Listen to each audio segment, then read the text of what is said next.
Hold on. Please display your invitation letter or permit. Glupov does not accept meeting requests without a prior appointment. You'll have to apply per the advertised booking process and wait until your invitation. Might I ask who you're hoping to visit? Another one who thinks the rules don't apply to them. I don't understand why people think they can just talk their way in here. You don't just show up and land a meeting with a harbinger. But I have to go through the motions for protocol's sake. Honestly, it's such a waste of time asking when I already know what the answer's gonna be. Wait a moment. I'll pass on your message. If Child is unavailable, you'll have to go through the proper procedure.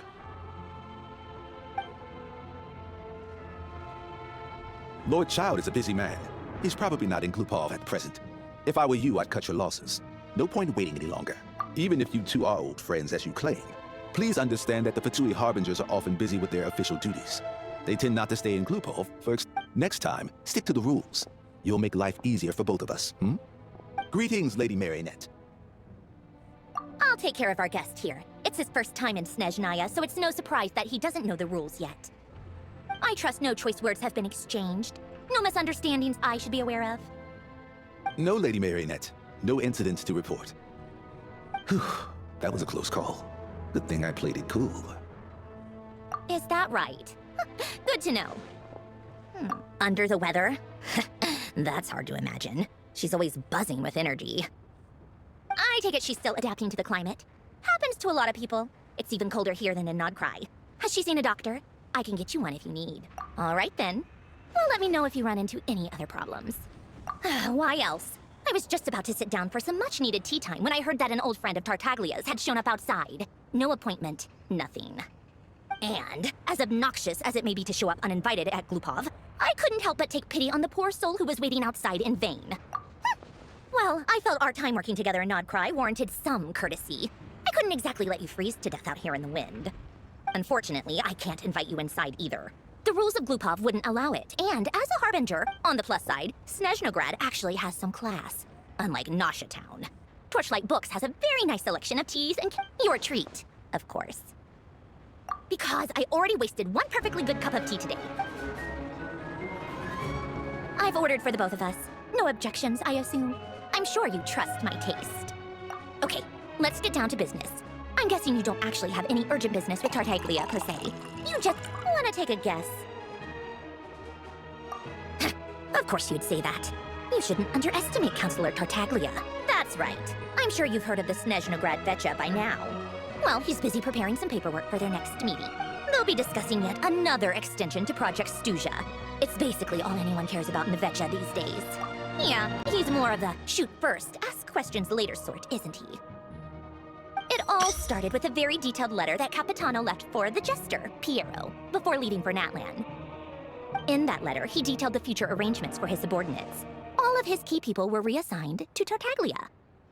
I guess he'd already prepared to leave us for good all the way back then. But Piero didn't reveal the contents of the letter until the events in Natlan had concluded. That was his reaction too. Why me? With a bewildered look on his face.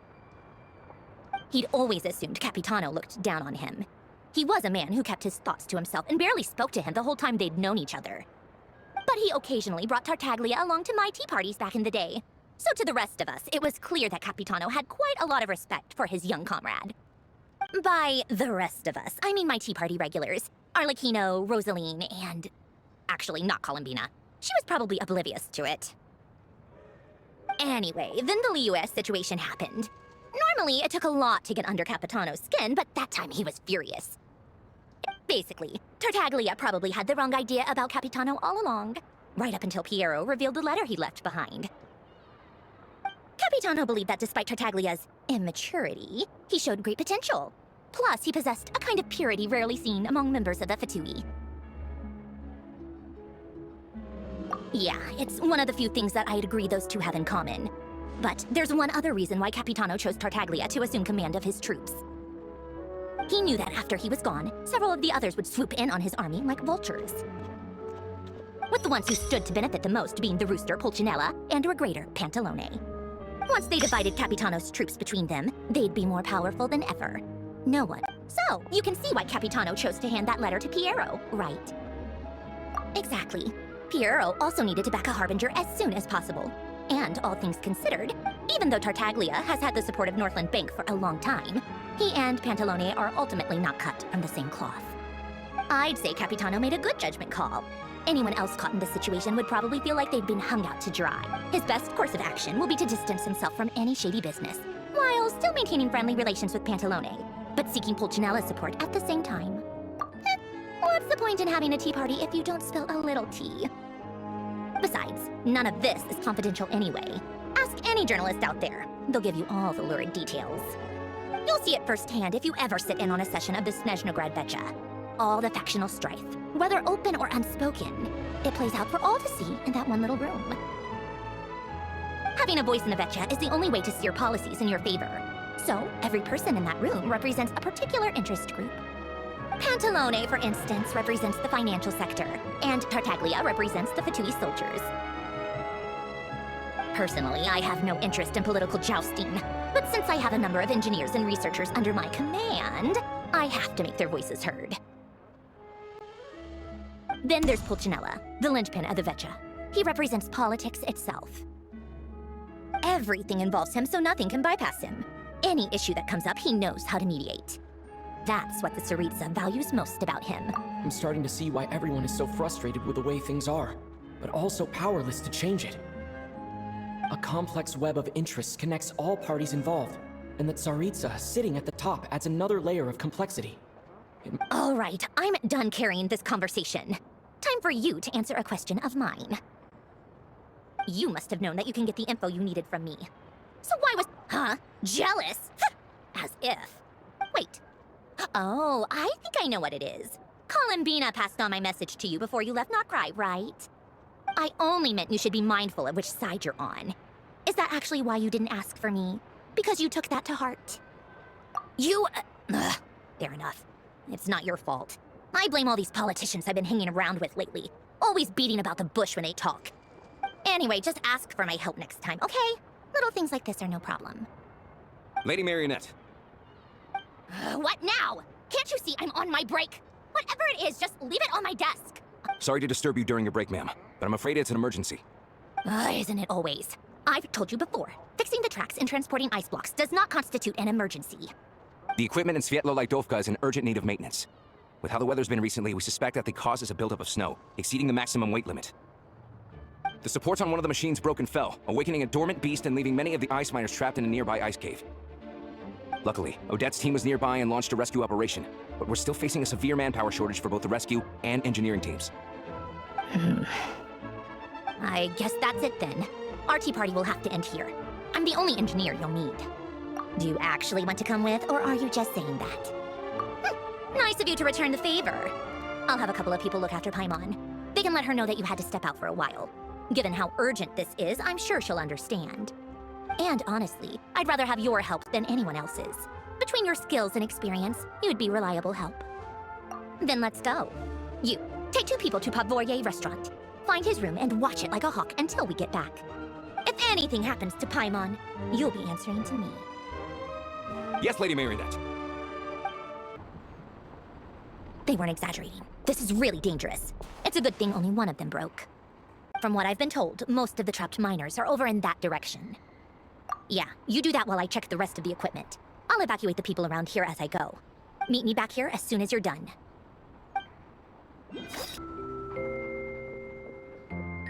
I have to be getting close. Don't go any further.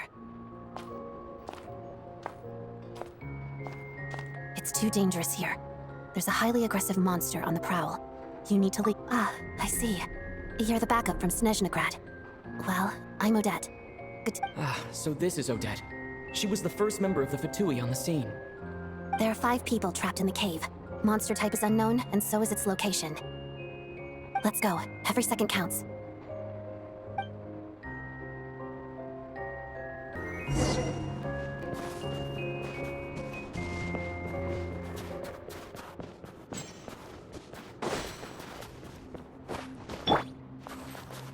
Careful. Something's moving.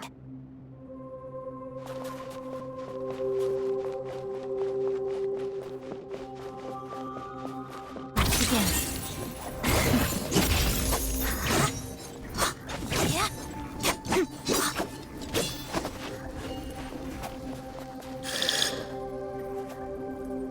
Must be the monster's shadow. Looks like a tough opponent.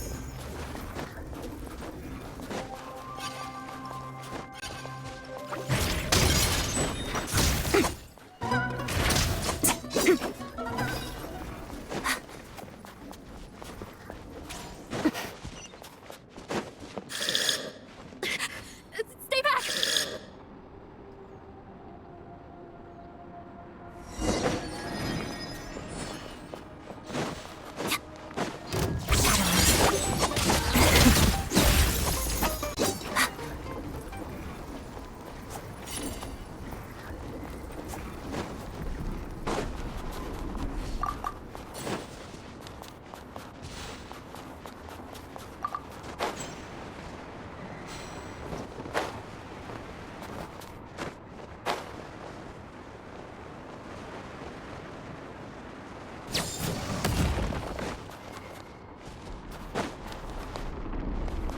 See them. They're right behind the monster. The monster seems very agitated. It could attack at any moment. Let's make the first move.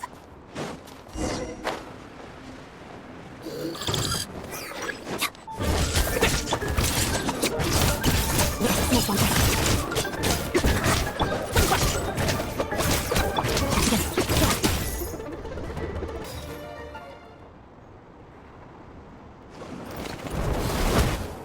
Thank you for saving us. We'd have been monster fodder otherwise. Thank you. Thank you. You're welcome. You should be safe now. Follow. Thank you. Come on, let's go. This way.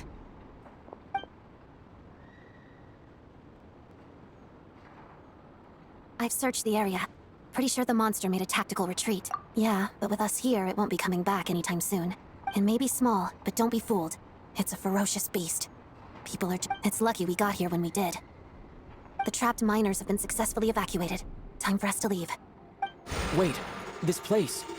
There's something unusual.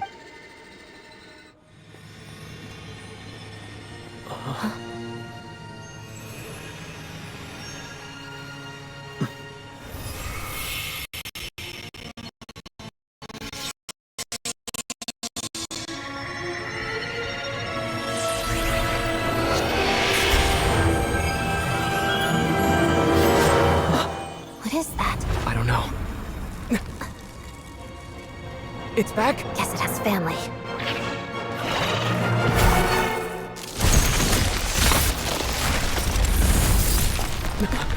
This way. Run!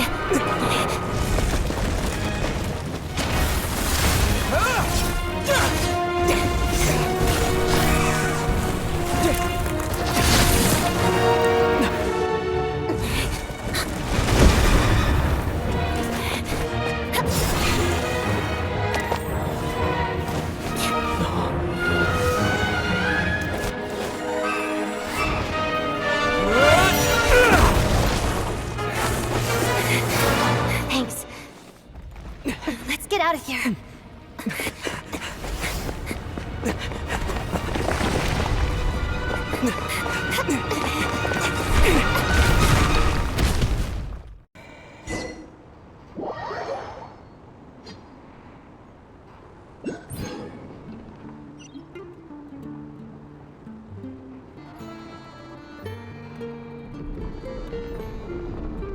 Everyone's accounted for. We managed to rescue them all. We also placed a sign at the entrance to the cave, warning people to stay away. You really held your own today. I still don't know your name. Don't think I've seen you before. I'll remember the name. Alright then. See you around. Hello, Lady Marionette. I hear the rescue operation was a great success. I knew. What brings you here, Odette? Here for a performance? No, a Fatui mission. I happened to be nearby and heard the crash. She hasn't introduced herself then. Odette is the prima ballerina of Snezhnaya. She's quite the celebrity. If you ever hear people mention the two crowning jewels of the Korolievsky troupe, they're talking about Odette and the prima donna, Vodianitsa. On top of that, Odette's also a rising Fatui star. It's looking likely she'll inherit the title of the Fair Lady. She learned all her combat skills from Rosaline herself. Used to be one of her most valued subordinates, too. You flatter me, Lady Marionette. If she's Rosaline's protege, that makes me... Never mind. How's progress on your end, Lady Marionette? Equally successful. I finished reinforcing all the equipment. Took me a little longer without Polonia's help. Even if the heavy snowfall summoned by that monster lasts for another 3 months straight, this equipment won't give way. Alright, now that we're done here, it's time to get out of this blizzard. Sure, but Snezhnaya will send someone to investigate and draw up a relief plan.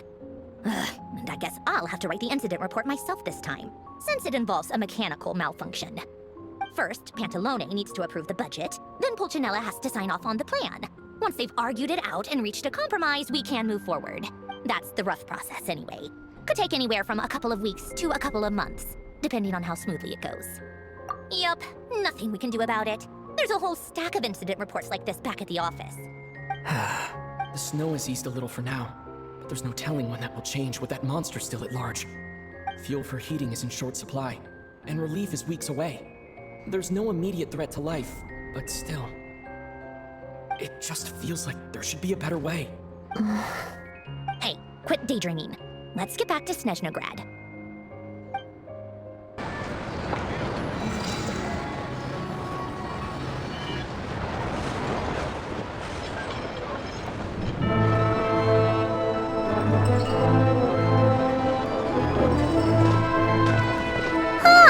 Well, if it isn't Counselor Tartaglia, Mr. Big Shot himself. Go easy on me, all right? I'm still recovering from the interrogation the real Big Shots put me through. Hey, comrade, it's been too long. I heard you came looking for me earlier. Nicest surprise I've had in a while.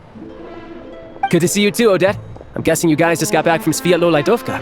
How'd it go? Crisis averted? It went fine. How about you? Any new developments? Not really. Same as ever. Growing opposition to Project Stuzha, and the usual rebuttals are starting to ring hollow. The results of the mock vote were pretty dire. Pulcinella was fuming. I've never seen the old man so angry. That's not good news. It takes a lot to rattle him. Yeah, obviously if push comes to shove, there are ways to crack down on dissent. But... Sorry, I have to ask something. This is going to sound blunt, but may I? Huh? Of course, fire away. It sounds to me like everyone's tearing their hair out trying to figure out how to deal with opposition to Project Stuzha. But what exactly is this project's purpose? And how can it be so important that even people like you two refuse to stand up for the ordinary people of Snezhnaya? Interesting. I gotta hand it to you, comrade. You sure don't mince your words. Excuse him? What does he mean, refuse to stand up for ordinary people? Oh my gosh. How does he dare speak to the Harbingers like that? Are you interrogating us now? It's okay, Sandrone. Let me explain. I think I understand where he's coming from. If I could, I'd take your side right now. In fact, my position's very similar to yours. I've only held back on casting a dissenting vote in the VII because the Tsaritsa would never let me get away with it. Still, I have a responsibility to the Fatui armed forces, so I do what I can to make their voices heard. Most of them are just regular folks from small towns far from the capital. I'm sure you've seen how much those kinds of places are struggling right now. Oh, and for what it's worth, I'm from Arepasok myself. Things aren't going so swell there either. The Tsaritsa wants to create a better, safer future for the people of Snezhnaya, but she's thinking long-term. I don't doubt that from where you're standing, Project Stuzha seems to be creating all sorts of issues for everyone. But considering the Tsaritsa's vision for the future, these are sacrifices worth making. Sounds cold, I know, but I promise it's not as black and white as it seems. Maybe Sandrone and I can't oppose Project Stuzha outright, but we're constantly raising our concerns in VII meetings. And even though we can't put an end to it, there are plenty of other ways to make a difference. We're trying everything we can think of, and so is Pulcinella. I respect Her Majesty, the Tsaritsa, and trust her decisions. But at the end of the day, I'm still just a normal guy who cares deeply about my homeland. And my family, who all live here. There's no way I would ever abandon them. As contentious as things can get within the VII, there's no selfishness or malice behind it. Everyone wants to get through this period, as the issue is that there's no way of pleasing everyone under the present circumstances. Most of the time, we're trying to decide on the lesser of two evils, which obviously isn't a great, but that is not the same thing as being blindly loyal to the Tsaritsa. No one's got their head in the sand here. We're all well aware of the way things are. In fairness to Sandrone, she rushed to Sviatlo-Lajdovka's aid the moment she heard that people were in danger. And even Tartaglia, who used to only care about the thrill of the fight, is clearly doing his best to rise to the... Hey, come on. There's only so much we can say, so don't press us too hard. Look, I know how untenable the Tsaritsa's position looks if you don't understand her. Maybe you've heard already. But she's currently leading her army on a campaign to the east to defeat the monster that's been causing these brutal blizzards. Striking that monster down will be a significant step in dealing with the present energy crisis. As laser-focused as she is on realizing her lifelong ambitions, she's still putting time and energy into taking down this powerful monster. To me, that says a lot. If she thought Snezhnaya and its people didn't matter in the grand scheme of things, why would she waste her time on something like this?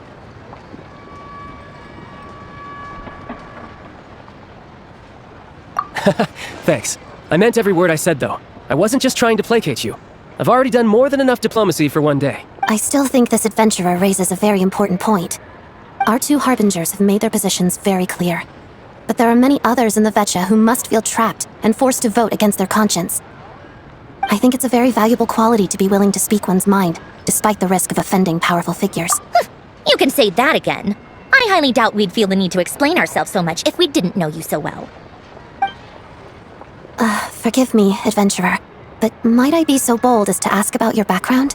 How is it that you can converse so openly with two harbingers? Oh, haven't you been properly introduced? Easier said than done. I like to think I'm not the kind of person who goes around busting open people's old wounds. I've only learned his name so far, and no details of his experiences. Is something wrong? Uh-oh. Is there no avoiding the subject of Rosaline? No, it's just... Alright, I guess there's no getting around it. This is the world-renowned traveler, who helped resolve the storm terror threat in Mondstadt, cleaned up after the mess I made in Liyue, and then went to Inazuma, where... there was a duel before the throne, in which the traveler defeated Rosaline. Oh. I'm sorry. I didn't think you two would be seeing much of each other, so I figured it wasn't worth bringing up. It's fine. It was a long time ago. It's fine. Sorry, I just remembered that we have a rehearsal coming up. Please I've mentioned this to you before, remember? She was Rosaline's most valued subordinate.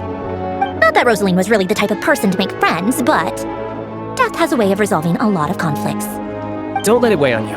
Like she said, it was a long time ago. It's in the past now. Odette has a very different personality from Rosaline. Give her some time. I'm sure she'll work through it. Oh, by the way, where's Paimon? It's not like her to hide away. She hasn't been feeling well, so she's resting at Pavorier Restaurant. I got a couple... Oh, right. Sorry to hear that. Poor thing. Reminds me of when Tonya was little. She really felt the cold back then. Used to get ill all the time. I felt so bad for her seeing her lying in bed, coughing. She was so mature for her age, though. Whenever someone came to visit her, she'd greet them with a smile and would never complain. I'm sure Paimon's a good kid, too. You're a little short on manpower, right? Let me have a couple of my people take over for yours. I'll send my most capable and reliable. Well, that would be great. Your people... Hey, don't mention it. I'm sure you have things to do. Hopefully this takes a load off your mind. So no more accusing me of not being on your side, all right? Already? That was quick. I'm afraid I can't help you there. Our director's recent movements are confidential. Even we're not in the loop. If you hadn't told me, I never would have known he'd gone south. I assumed he'd been in Glupov this whole time. Well, I guess I'd better go sort out Paimon's security situation. I have some other work to catch up on at Glupov anyway. Me too. I have an incident report to write up. Let's leave it there for now. I guess everyone's in a difficult position. But Tartaglia's right. I have things to do. To start with, I should ask Alosha if he knows any way to help Svietlo Laidovka.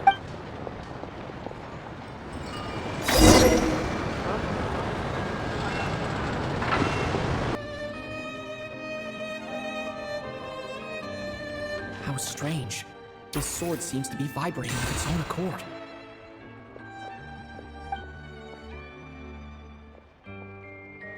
It's a very faint vibration, but it's getting stronger as I get closer to the statue of the Seven. Does this sword have some connection to the statue? But all it does is vibrate. Even that place I got this sword from was definitely out of the ordinary. Maybe I should try channeling the power of cryo.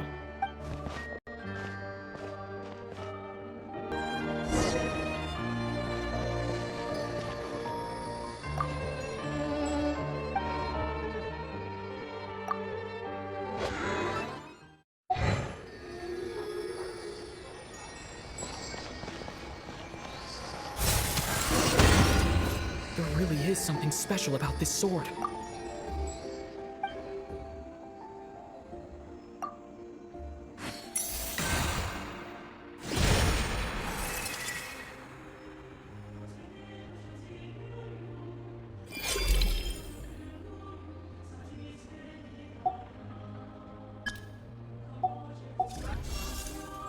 I don't really understand what just happened. I'll have to try the same thing again when I come across another statue of the Seven. In the meantime, I'd better go find Alosha.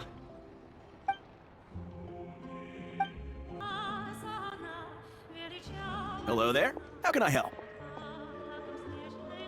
Ah, sure thing. Give me a second. I'll go fetch him for you.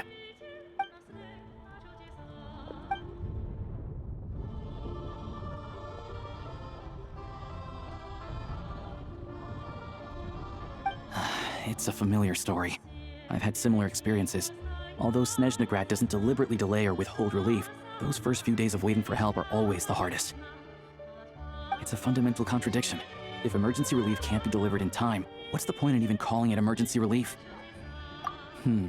Not necessarily. I think there's a good chance that Kresny Crystal from Stratomeros will start flowing into the market. When we resolve Stratomeros' energy issue, it's like we open the floodgates. A huge backlog of Crystal is now available to the townspeople. There's no way they can use it up at once. A lot of them will probably stockpile it and slowly work their way through. Exactly. At the current prices, selling Crystal is an easy way for an ordinary person to make a fortune. Hey boss, how much do I have left in my account? 1 second. Let me check. So, you're planning on buying the Crystal out of your own pocket? Yeah. I don't know if I have enough, so I'll chip in a little extra and buy as much as I can afford. No, it's fine. You're new to Snezhnaya, and you have your own living expenses to worry about. Besides, you're already providing the train. Here's your more. See what you can find at the market, but I doubt there'll be much Crystal left. Yeah, well, can't hurt to take a look. Let's see. Huh?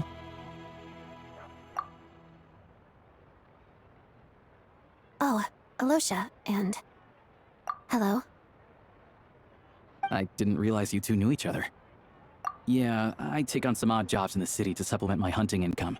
Sometimes I work as a cleaner or prop hand at the theater where Odette is one of the big stars, so I've met her a few times.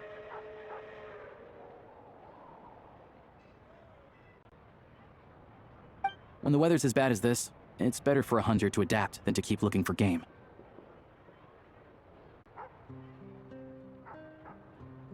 Yes, and we sometimes need extra help.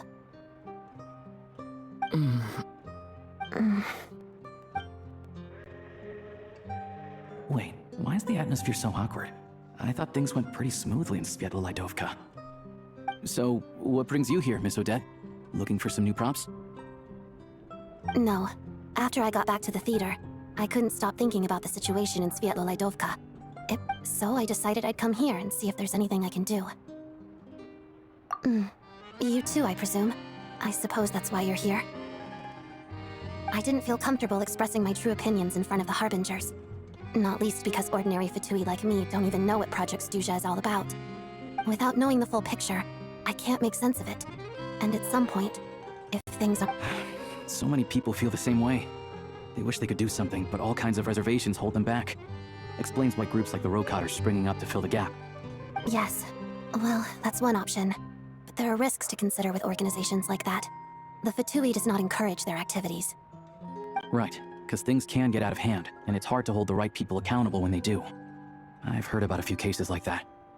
Sandrone said Odette was on track to inherit the title of the Fair Lady. If so, she'll be able to find out what Project Snezhnaya is really about. Still, it's probably a little soon to ask her about that. What's on your mind? I think we can both agree that no matter which side you're on, it can't stop you from doing the right thing. Where there's a will, there's a way. I know what Rosaline did while she was abroad. You made the right decision, so no hard feelings. So, what's your plan? Oh, we were gonna buy some Crystal. I heard there's some on the market right now. Funny. I had the same idea. In that case, let me pay. I can claim it back as mission expenses. The real issue here is that government relief is behind schedule. Surely it makes more sense for the state to cover these costs than for us to pay out of our own pockets. True. It's a huge expense after all.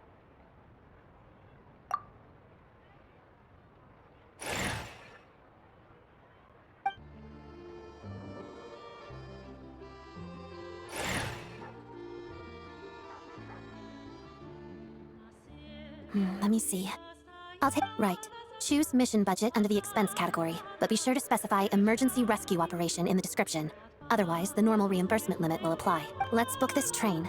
Regulations say that if we need to transport Kresnik Crystal during Project Stuja, extra carriages can be added 1 hour before departure.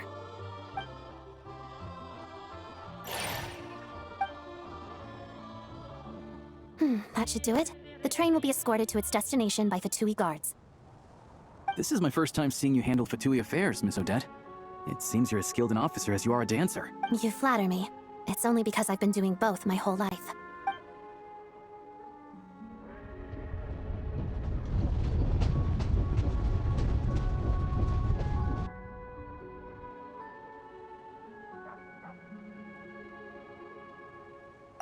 Anyway, I bet you've been non-stop today, am I right? Any idea? What's wrong? Who's Paimon? His travel buddy. Hasn't been feeling well. She caught a cold right after they got to Snezhnaya. Sounds like she's important to you. I can't believe you've been dealing with this on top of everything you've been doing to help the people of Snezhnaya. I've got nothing going on right now, so I'll join you. I want to see how she's doing. May I come too? I have some candy that someone gave me back in Svietlo-Lidovka. Plus, I know a little bit about relieving cold symptoms. All right then, let's go. I still don't know what the deal is between these two, but at least the tension seems to have vanished. I could s-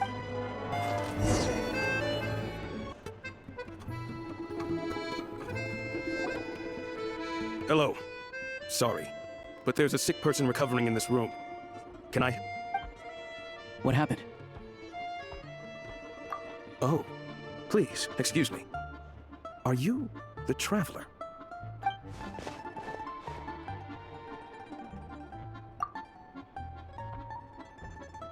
Ah, it's really you. Sorry for the inconvenience. We're under strict orders from Master Child to keep... At the same time, we can't interfere with Podvoye Restaurant's business. That would only seem all the more suspicious and drawn... Besides myself, a few of my colleagues are stationed in and around the restaurant, in plain clothes, of course. Rest assured, you're in safe hands. I didn't expect such a high standard of protection. Well, Master Child handpicked us for this special assignment. We're not about... Anyway, I won't keep you any longer. Please.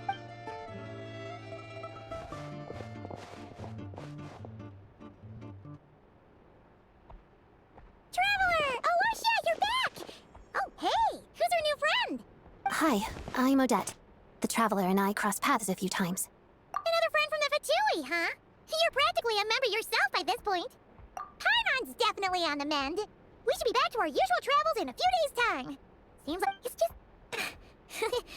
Paimon's limbs are still feeling a little chilly.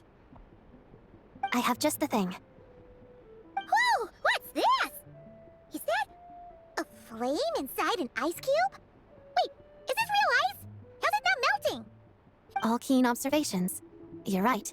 This is called core ignis. Whenever I've caught a cold in the past, I found I recover much more quickly if I place this by my bed. You're welcome to borrow it. Awesome! Wow! It's so nice and warm! Your name was Odette, right? How did you two meet again? Looks like she's in pretty good spirits. That's a relief. Any progress with your investigation yet? No surprises there, I'm sure. They're not likely to let anything slip. The Rokot, huh? Let me think. Members of the Rokot keep their true identities hidden, but I think there might be someone I can introduce you to. Leave it with me. Meet me at the Korolevsky Troop tomorrow, and I'll tell you how it goes. Would anyone like a drink? Paimon will have... maybe some hot milk? Yeah. Paimon's in the mood for something warm. Enough with the secret chat, you two. Let's catch up properly in a minute. Paimon, it'll be kinda like tabletop troop. No reason why listening to a story can't be an adventure.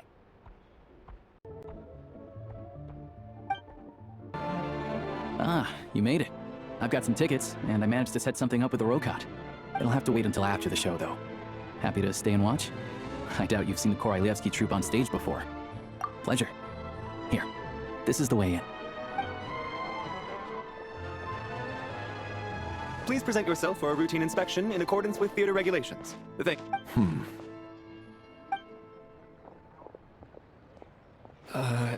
Is that guy with the Fatui? Looks... Okay, all done. Thank you for your cooperation.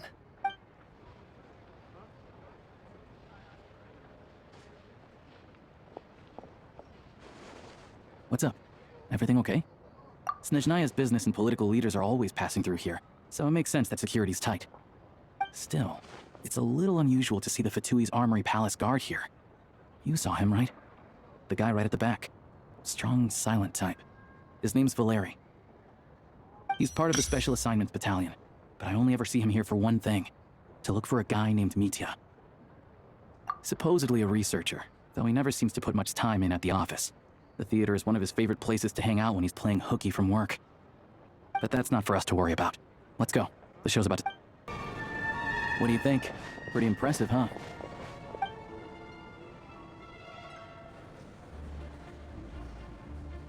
Oh, the one in Fontaine?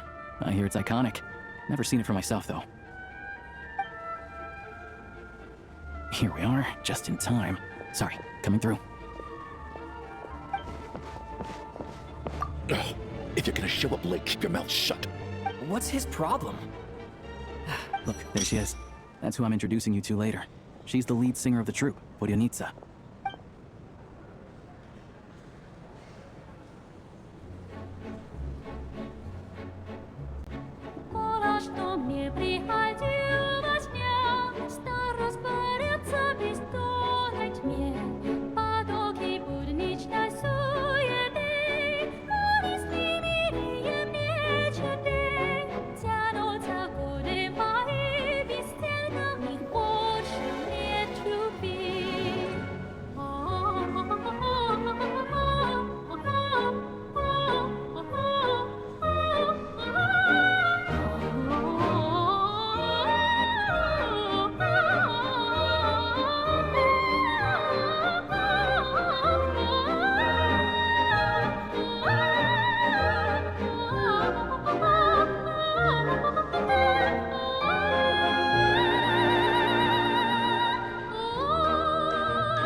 This leads directly to the green room.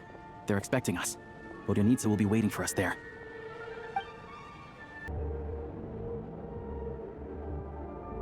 Hey there, excuse me. Can you believe it? I am so mad right now. Oh, it's you two. Huh? You know each other?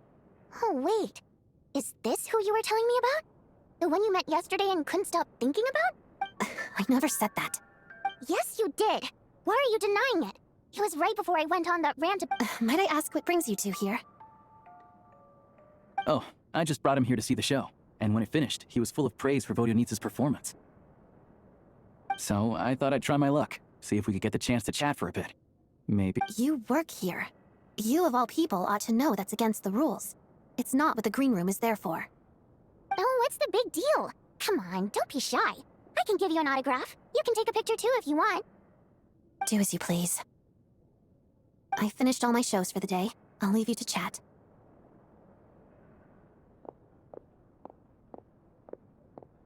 I wasn't making that stuff up, you know. Odette's just too proud to admit it. She thinks very highly of you, and so do I. You did the right thing in Svietloladovka. We're good. Odette's out of earshot. I'll lock the door. Confidentiality, of course. The Rokat is very strict on that. Whoa, Alosha! Not out loud! Not with an outsider here! Relax, I've taken care of it. Look at this. The President's reply sent this morning. What? You told me last night that you wanted to get intel from the Rokat. Unfortunately, Rokat intel is only available to... But ever since you set foot in Snezhnaya, we've been working together. I've seen the way you work, your character, and your motives. Everything about you is perfectly in alignment with what we're trying to achieve in the Rokat. I wrote a letter to the President explaining your situation, including just the right amount of detail. His approval came very quickly. Of course, it's still your decision whether you want to join or not. Well, assuming Odette was telling the truth and she didn't misjudge you, I guess we don't need to worry about you blowing our cover. Still, you gave me a real fright. I didn't know that's why you came looking for me. So, that stuff you said about admiring my performance, was that just because Odette was here? Did you... Now you're talking. That That's what I like to hear. Anyway, let me give you a quick rundown of how things work. Like I said, the Rokot is a covert organization, and we hide our identities. Members typically don't meet in person or even know each other's identities. This helps us maintain a high level of independence and secrecy. Because of this, members are basically free to decide their methods without constraints, so long as the outcome of any activity doesn't violate the organization's After all, we don't have any ostensible contact with each other. This way, if anything goes wrong, no one else will be implicated. Beyond the freedom to choose how you operate, it's also your choice whether to act at all. We have plenty of members who have yet to take any action. In short, joining the Rokot in and of itself won't place any restrictions on your activity. There's a code of conduct you can read if it interests you. But basically, as long as you don't plan on using your anonymity to go around doing evil, you'll be fine. I tried reading it 5 or 6 times. Never made it all the way through. Even the most lackluster script makes for more interesting reading. Great. Then I'll go grab an official application form. Be right back.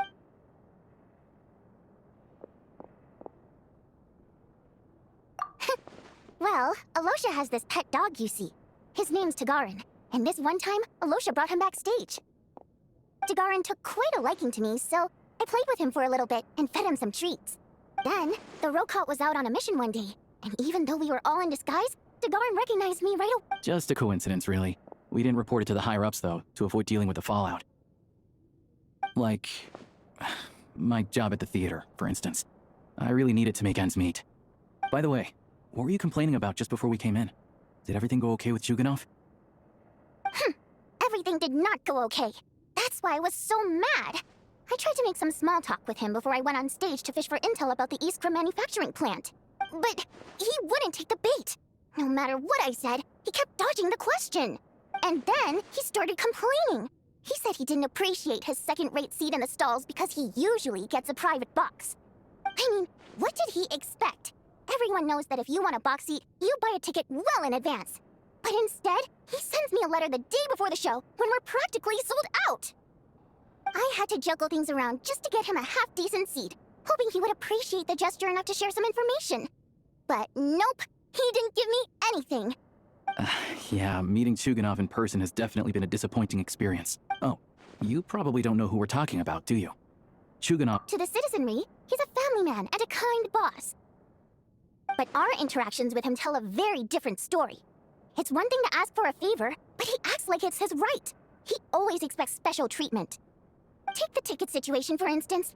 I've actually gotten him a private box in the past. But not to mention that he's never paid for a single one of his tickets. And another thing, if he's such a big family man, why doesn't he bring his wife and daughter to see the show once in a while? I've never seen them here, not even once. Calm down, Vodyanitsa. If you won't do it the easy way, we'll have to try the hard way. But first things first, here's your application form. Go ahead and fill it out.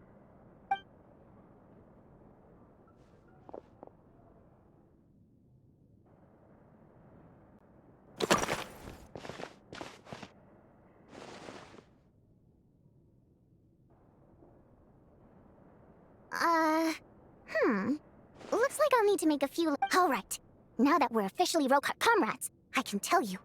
Chuganov is the target of our current operation. Recently, we've done some recon work at the Iskra manufacturing plant, which pretty much confirmed that their energy consumption is way beyond the legal limit. All we need now is some direct evidence to present to the VII, so we can demand that they shut the plant down. That way, the Kresny Crystal can be allocated to where it's needed most. I was hoping he might let slip during one of our chats, but he's too tight-lipped. We'll have to... I'm meeting another regular theater-goer tonight, Mitya. But Valeri's here too, and he's probably looking for Mitya, so he may end up being a no-show. Don't you worry. He must know how to dodge Valeri, or he wouldn't be showing up on time for every performance. Mitya is a renowned energy expert. Although we can't get any direct evidence of the excessive energy consumption at the plant, we can accidentally let the information slip to him.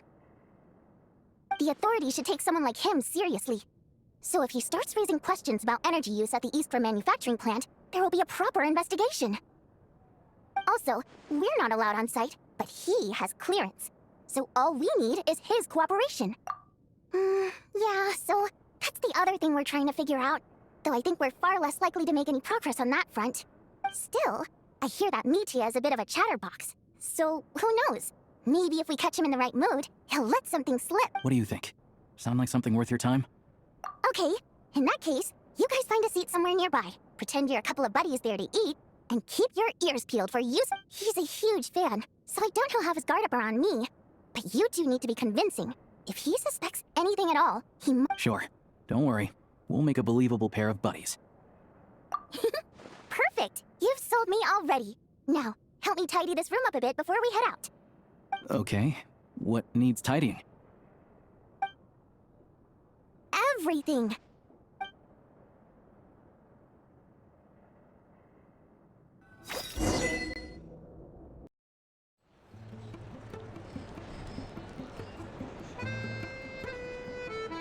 We come here often, so we shouldn't stand out. Let's sit here.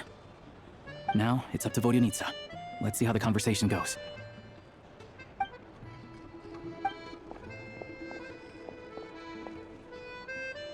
Mr. Mitya! Over here! Over here! Oh, sorry. I got a little held up on my way here. Now we have even less time than we planned. Go ahead and order some snacks and drinks. Whatever you like. Let me see. According to my schedule, we still have 25 minutes left. You're really pressed for time today, huh? I was imagining this would be a leisurely chat. If you'd prefer, we can always reschedule for another afternoon when you have more time.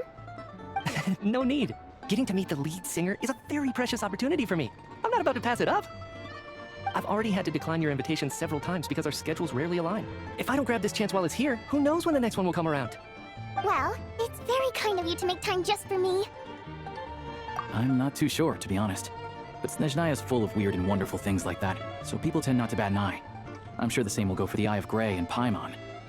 The reason I invited you out for tea and a chat today was to get some feedback from a true fan of the theater. Well, I genuinely have nothing bad to say.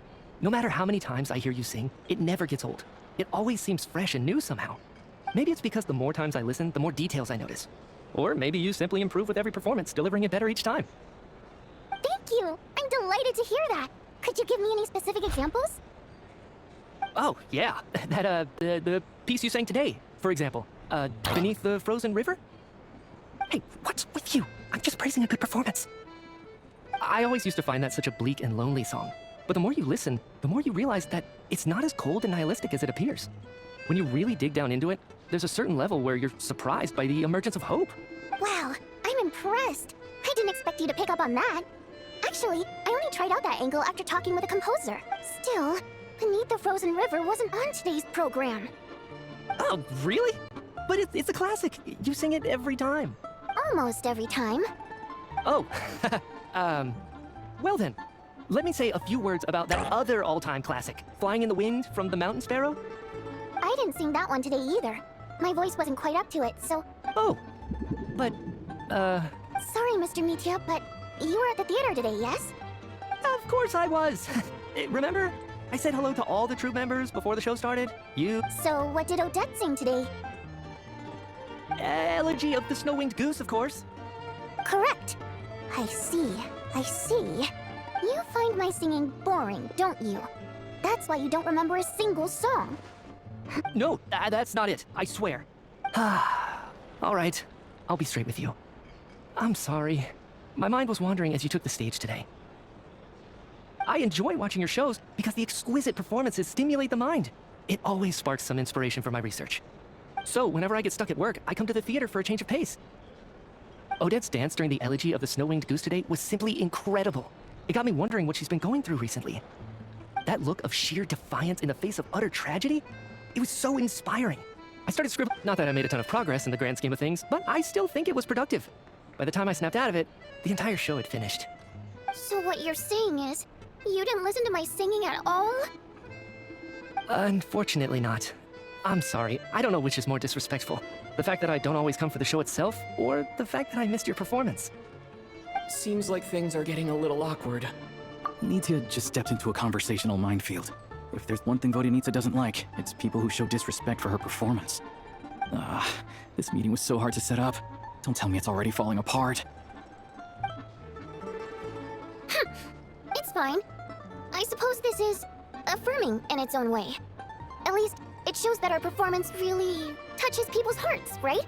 Don't let it bother you. It certainly doesn't bother me. She's showing a lot of restraint. Well, I'll be sure to let Odette know how much you adored her performance. Please don't say that. I always love your performances too. It's just that inspiration struck at the wrong time today. I'm usually all ears.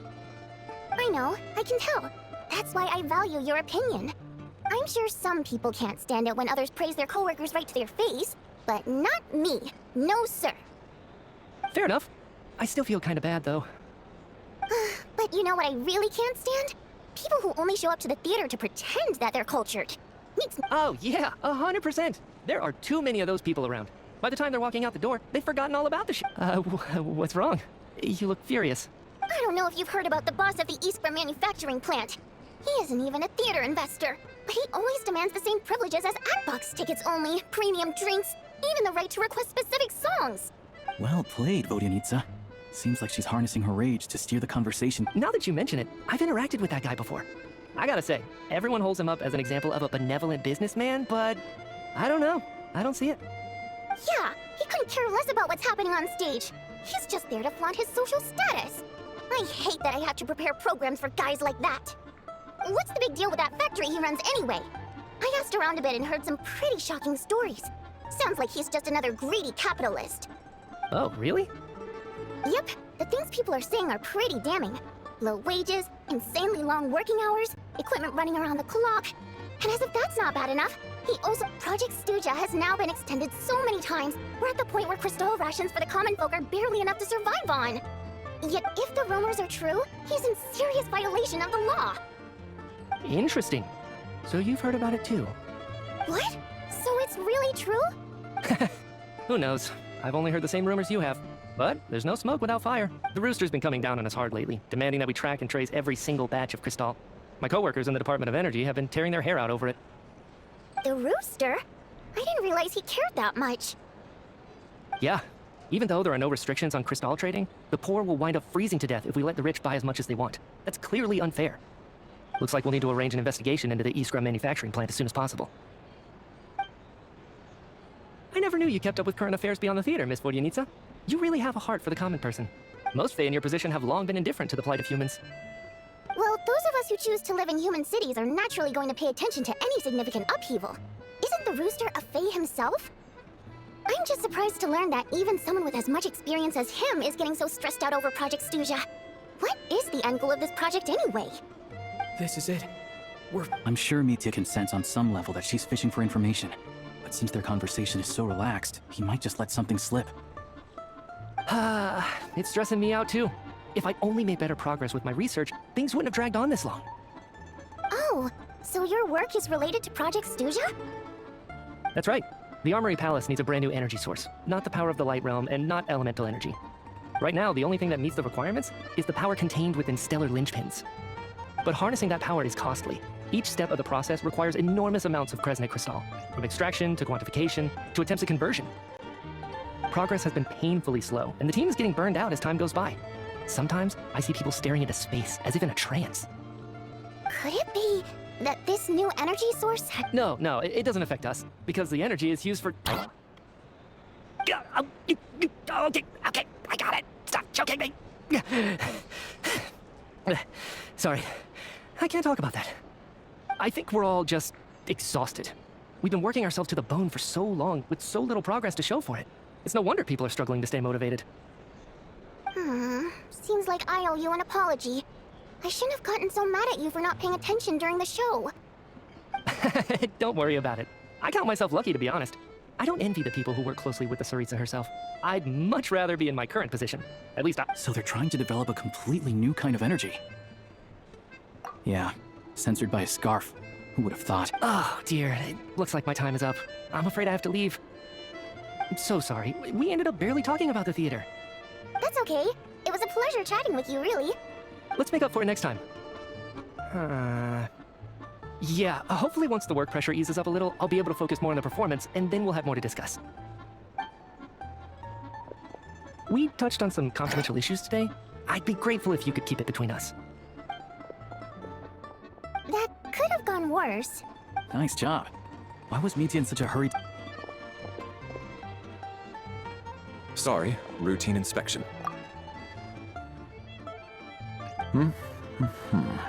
Okay, let's go.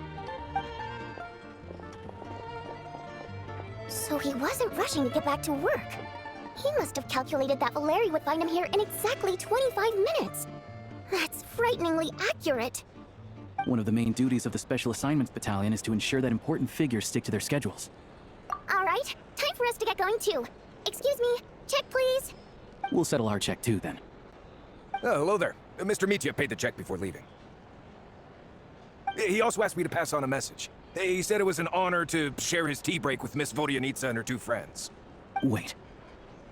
So he knew we were here all along? This raises a lot of questions. Maybe his work isn't confidential after all.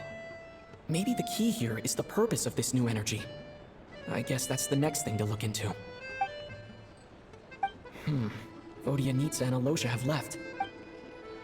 You're back! Here pretty early today. Paimon was just gonna mention that.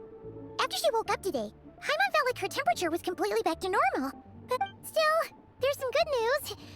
Paimon thinks she might have figured out the source of the problem. It's like there's some kind of mysterious power affecting Paimon. Paimon's never felt this way before during any of her travels. She only started feeling this way since we arrived in Snezhnaya. That's right. The Armory Palace needs a brand new energy source. Could that have something to do with this? What is it? You're making that face again. You know.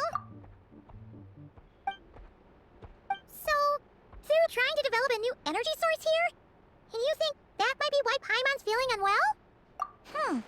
Well, Mitya denied that the energy they're researching has any side effects.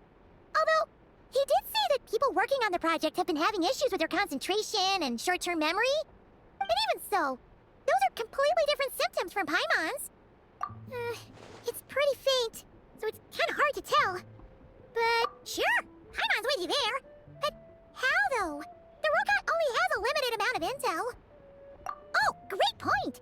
They argue about Project Stusha every day. If we could sit in on one of their sessions, we might think, good idea!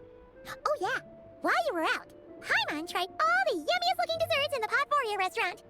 This one seemed right up your alley. So, Paimon saved some for you. Come try.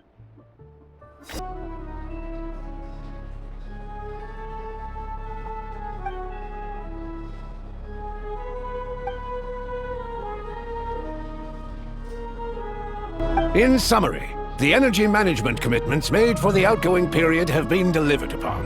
Furthermore, both the production and consumption of Kresnik Crystal show clear signs of stabilizing. The relevant agencies have assessed the present circumstances and determined that the status quo can be sustained until the next period. For it should also be noted that while the recent blizzards have led to a significant increase in people's energy expenses, this is strictly a short-term phenomenon associated with a remotely located monster. Her Majesty the Tsaritsa is giving her full attention to this matter. We should have every confidence that it will be dealt with swiftly and conclusively. A financial report on disaster relief is also present in this report, courtesy of Pantalone. They cover the same old ground every single time. The rooster never seems to mind, but everyone else is getting tired of it. There's a general lack of trust. People aren't seeing any tangible benefits that affect them directly. Of course, none of that will be reflected in any of the reports. Yeah, if it weren't for these hard copy documents, I could have at least made something up.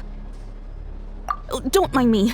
I'm just out here trying to hit my interview quotas. Bring out the kvass. Ever read it? Best-selling. If I remember correctly, you guys don't even have a sales permit. You have to sell from stalls on the street. Okay then, best-selling street stall newspaper in town. Still counts. Order! We will now open the floor to the representatives. If there are no further substantive issues to discuss, we will then proceed to a vote on this motion. Snezhnaya has a long tradition of treating members of the Fatui armed forces and their dependents favorably. But recent surveys shows that Fatui families in remote areas have access to 15% less crystal than the average civilian family in Snezhnograd. It's been said many times before, but it bears repeating now. There needs to be a clear and consistent rationale behind how crystal is allocated, or we will soon face immense public backlash. Perhaps you wouldn't need to keep repeating yourself if you would hear me out for once. I say again, true consistency exists only in principle. In the real, you appear to treat resource allocation as a simple function of production and population.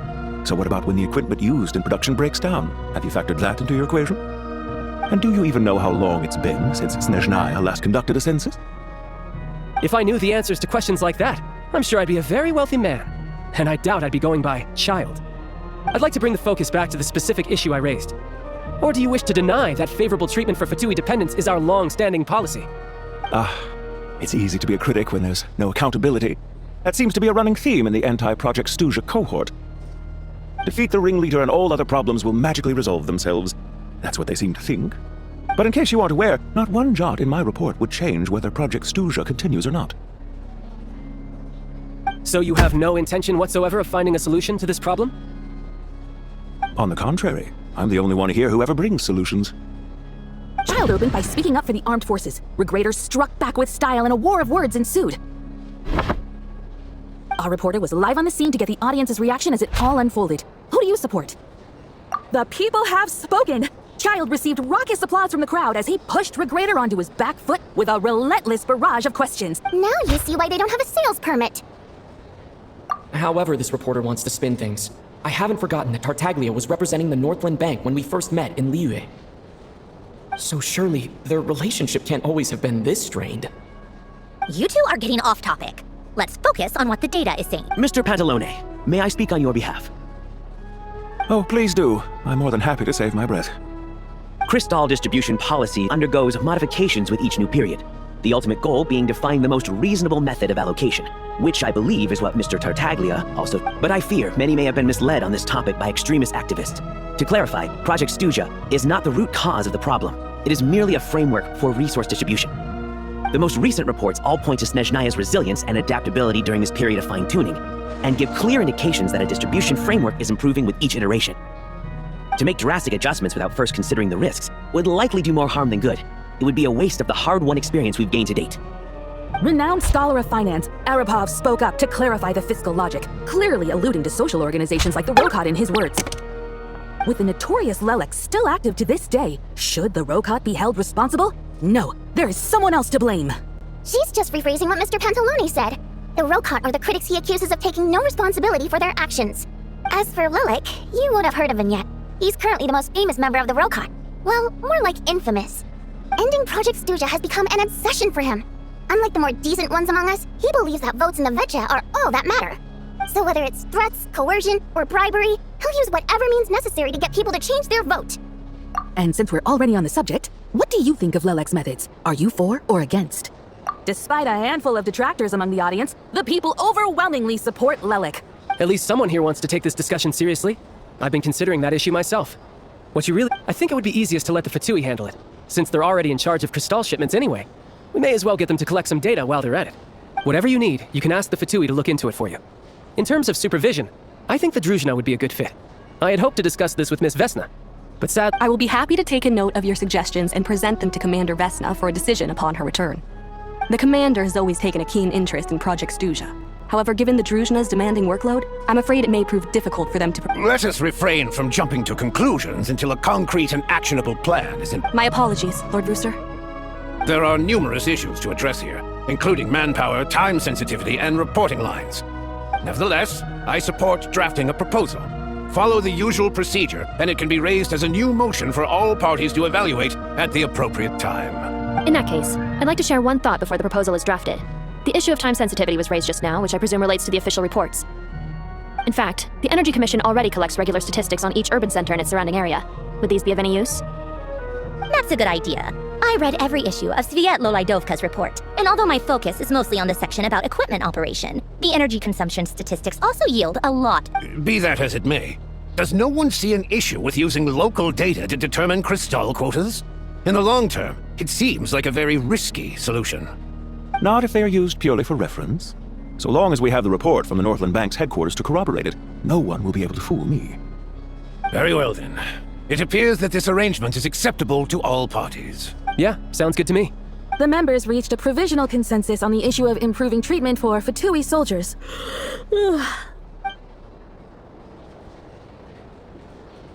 Today, the prima donna of the Korailievsky troupe attended a session of the Snezhnograd Vecha in the company of a dashing young man. The question on all our minds is, what is the true nature of their relationship?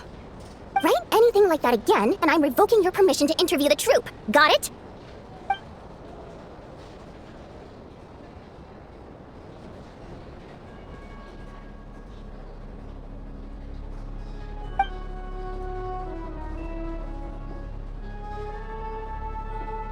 Now then, if there are no further contributions from those present, we shall proceed to the final vote.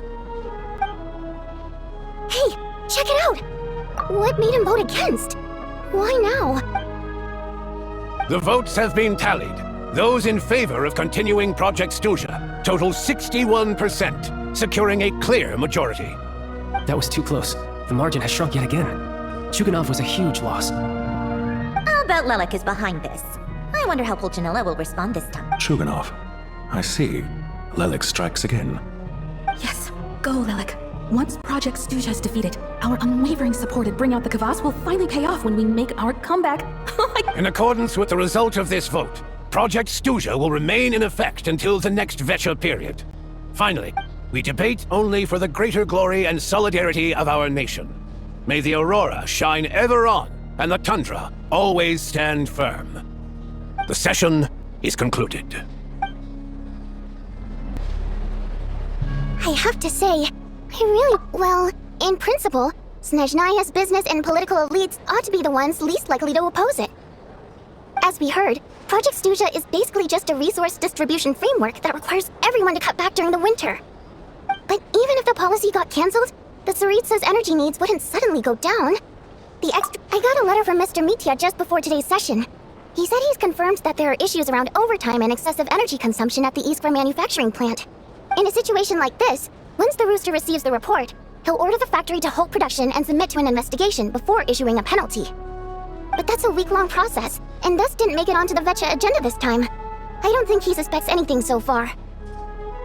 Exactly. And as you know, he's a very selfish person. I was originally gonna try and flip him after he received notice of the official sanctions. Rather than just sit back and take the hit while his factory stopped production, he'd be better off voting to end Project Stuzha. At least that way, no one else would be able to make any money either, because all the factories would suddenly have more limited energy to work with. But now, he's already voted against it, which means someone must have used more forceful means to change his vote. Yeah, no one knows why Lelik is so obsessed with ending Project Stuzha, but by the looks of it, he's inching closer and closer to success. Lelik must have strong motivations, given how he'll stop at nothing to achieve his goal. Maybe my next step should be to focus on him. Oh, right. What are your plans for the rest of the day? Shall we head out? Hey, comrade. I noticed you were here during the debate. I didn't take you for a political enthusiast. Greetings, Harbingers. I just happened to have some free time today, and my new friend here thought it might be fun to check out the VII. Ah, Odette must have introduced you. Looks like you two are getting along pretty well. I'll leave you to catch up. I should head back to the troop. Sure. Break a leg and all that. Thought it might be fun to check out the VII, did you? Things are never that simple with you, Traveler. There's no way you're here for kicks and giggles. Oh, yeah. To some, he's a captivating enigma. To others, he's the bane of their existence. No one ever thought that some anonymous nobody from the Rokot could cause such a stir. Huh? You want to look into Lelik? Then I'm sure his days of anonymity are numbered. What do you think, Sandrone? Fine by me, I guess. If the Traveler actually manages to expose Lelik, it'll be doing Pulchinella a favor. In return, it seems fair to let him in on what we've learned so far. My thoughts exactly. Sharing is caring, after all. Head back to Glupov and grab the files on Lelik. It's easier to just pull the records than go through the rigmarole of getting the Traveler a visitor's permit. As you command, child, sir. In that case, since we're going to be waiting anyway, I'll have someone brew a pot of black tea. One common thread among the many incidents Lelik has been involved in is that the victims are all too scared to share any real information about him. His modus operandi is to silently infiltrate the scene and leave a threatening letter behind. But neither the letters nor the crime scenes ever yield any clues to his identity. So all these files have to offer are short statements by the people affected. They don't give us a lot to go on. If nothing else, it shows we're dealing with a trained professional who's versed in counter-surveillance. Yes, and to that point, he often strikes in highly secure locations. The victims are high-ranking and influential people who take their personal security very seriously. Somehow, Lelik slips right into their rooms without making a sound. There's never any eyewitnesses, nor the slightest trace of a break-in. If he can get in and out undetected, it means he can strike without warning. Not that that's ever happened so far, but the thought is enough to scare these people sleepless. It's hard to believe that a human being could pull this off flawlessly every time, so they switched the focus of the investigation to Faye. Careful, don't underestimate me. Although truth be told, I'd probably find it hard not to blow my cover. We haven't ruled out the possibility of Lelik being human. It's just, there can only be a handful of people in all of Teyvat who'd fit the profile. They, on the other hand, plenty would have the ability, but few. No, not as strong as me. You'll never find the culprit with criteria like that. Oh, you hit me right where it hurts. I'll admit, he's strong and meticulous. But can we at least limit this to candidates who have something to do with Snezhnaya? He's just trying to find a reference point. Stop getting fixated on who's stronger than who. But that's the most important thing. In my opinion, anyway. Odette? Yeah, that seems... Except she's Fatui, so the likelihood of her working against us is pretty low. But yeah, much more accurate than your previous example, at least. No, wait a moment. Maybe we should interrogate that assumption. What do you mean? Which assumption? Her Fatui identity doesn't necessarily exonerate her. And when you think about it, the Rokot would be precisely what she needs to conceal her identity. Plus, she wouldn't need to be such a pro at covering her tracks. She'd already know where the Fatui will be and when, so she could choose the perfect time to act. Oh, yikes. I was just thinking out loud. Why is this starting to sound like such a convincing theory? Still, what reason could Odette possibly have for trying to call off Project Stuzha? Arlecchino would be the best person to ask. She knows Odette best. Unfortunately, she isn't back yet. Rosaline used to open up to her in private about her struggles with Odette. As I'm sure you can imagine, Arlecchino is quite a lot better with children than Rosaline was. She gave her some tips on how to handle the situation, and Rosaline managed to reach a settlement with Odette before leaving. So, beyond that, I don't know the details about that side of things. But I do know that Odette definitely has a motive to hold a grudge against Project Stuzha. The reason being, her father passed away during the early stages of the project. That was back before it had been named Project Stuzha, when things were still being worked out. But in essence... The more you know. Rosaline was always so self-centered. I never understood why she started paying so much attention to Odette. Is that such a surprise? If you cast your mind back, you may remember that Rosaline and I weren't exactly close. We had tea together a few times, but that was about it. Odette's past is no secret. Her father was a Fatus and her mother was a very famous ballerina. On the surface, it looks like she followed right in her parents' footsteps. But the truth is quite a different story. After her father passed away on a mission, her mother was overcome with grief. She broke her leg during a performance and could never dance again. Odette was only interested in ballet at the time, but this tragedy left the family with both breadwinners gone. They could barely make ends meet. Per Capitano's policy, family members of Fatui who died in the line of duty had to be appropriately accommodated and provided with adequate assistance. So, regardless of how Rosaline may have felt about it, it fell to her to resolve the issue of Odette's family's livelihood. In the end, the solution they agreed upon was to have Odette join the Fatui. Right, because the alternative would have been a one-off compensation payment, I guess. In that sense, joining up was definitely the better option. Still, she must have had mixed feelings about it, right? If she doesn't even like the Fatui. It's just a theory, a possibility. But as a motive for Odette to become Lelik, it holds up. That said, I have no idea where Odette's head is at right now, or what her conflict with Rosaline was about. Plenty of people were on bad terms with Rosaline. I have no intention of trying to figure it all out. Yes, but there's not much point in discussing that now. Yeah, back to Lelik. Since our investigations so far have turned up next to nothing, we've got nothing to lose by trying a new angle. Funnily enough, Tonya and I had actually made plans to go to the theater tomorrow to watch Odette's rehearsal. Unfortunately, thanks to this Lelik situation, I'll be stuck working overtime again. Which means, you can go in my place. No point wasting the ticket, plus, you'll get to meet Tonya. Spirit Seeker. Quite the classic ballet. It was passed down through Odette's mother's family for generations, though it hasn't been performed in years. But Odette's been practicing it diligently, and it's finally ready for a return to the stage. Tonya's excited for it too. She's desperate to see it no matter what.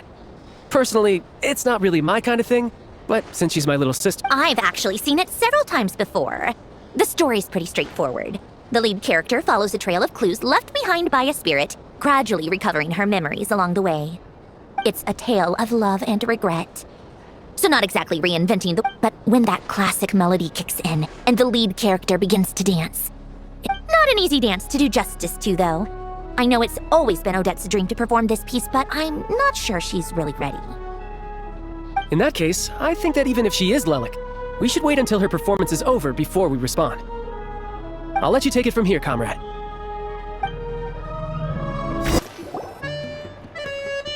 like you made a ton of progress today. Next step is to head back to the theater and get a clear answer from Odette. Either way, Paimon doesn't get the sense that she's a bad person. Sure, she might have done some pretty extreme things, but Paimon bet she has her reasons. Maybe this is going too far, but like, with everything she's managed to do so far, wouldn't it make more sense in theory to be even more, you know, heavy-handed? Why leave a letter when she could, well, we know there are plenty of other ways to keep people in line, right? The point is, she could have gone further, but she didn't. So, if it is her, she's got some principles at least. Yeah, well, all you can do is follow the facts wherever they lead. No change, really. But hearing you talk about your day makes Paimon itch for an adventure. Yeah, I wish you could be there too. I'm not used to adventuring alone. But don't worry, we'll get to the bottom of this. Guess it's just one of those things. Never mind. Paimon will behave herself and keep resting.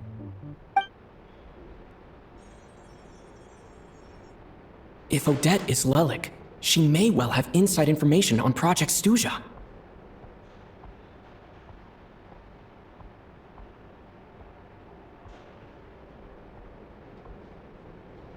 Her father was involved with the project's early implementation, and tragically died in the process. Now, she's dedicated herself to bringing it to an end. It's hard to imagine she could have gotten this far without knowing anything at all about the Tsaritsa's true intentions. When she spoke to us as a member of the Fatui, how much did she let on? And how much was she hiding? Only time will tell. Maybe tomorrow, everything— Hey look! It's snowing!